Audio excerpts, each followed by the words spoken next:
இன்றைய தினம் பாண்டியன் ஸ்டோர் சீரியலில் பார்த்தீங்கன்னா கோமதி அரசிக்கு டீ கொடுக்காமல் வீட்டை மொப் பண்ணி கொண்டிருக்கிறார். அதை பார்த்த அரசி காந்திமதி கிட்ட என்ன பொண்ணை வளர்த்து வச்சிருக்கீங்க என்று கேட்கிறார். அதுக்கு காந்திமதி நான் வளர்த்த வரைக்கும் அவள் ஒழுங்காத்தான் இருந்தால் இப்போதான் இப்படி மாறிட்டாள்னு சொல்கிறார். அதே நேரம் பார்த்து பாண்டியன் கடையில் போய் டீ வாங்கி கொண்டு வந்து நிற்கிறார்.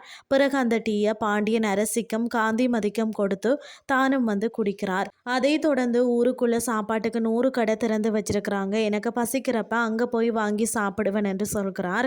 மேலும் எனக்காக யாரும் இனிமேல் சமைக்க வேணாம் என்று சொல்கிறார்.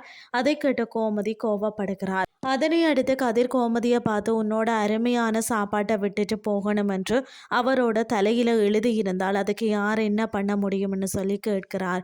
மேலும் அவர் வேணாம் என்று சொன்னால் என்ன, அவரோட சாப்பாட்டையும் வாங்கி நான் சாப்பிட்றேன் என்று சொல்கிறார். அதை கேட்ட கோமதி எதுவுமே கதைக்காமல் அழுது கொண்டிருக்கிறார். மறுபக்கம் பாண்டியன் கடையில் போய் வேலை பார்த்து கொண்டிருக்கிறார்.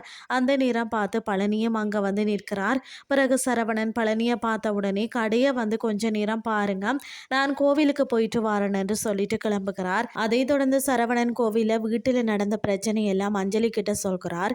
இவர்கள் இப்படி கதைச்சு கொண்டிருக்கிறத மயிலோட அப்பா பார்த்துட்டு போனில் வீடியோ எடுக்கிறார். இதுதான் இன்றைய நாளுக்கான எபிசோட்.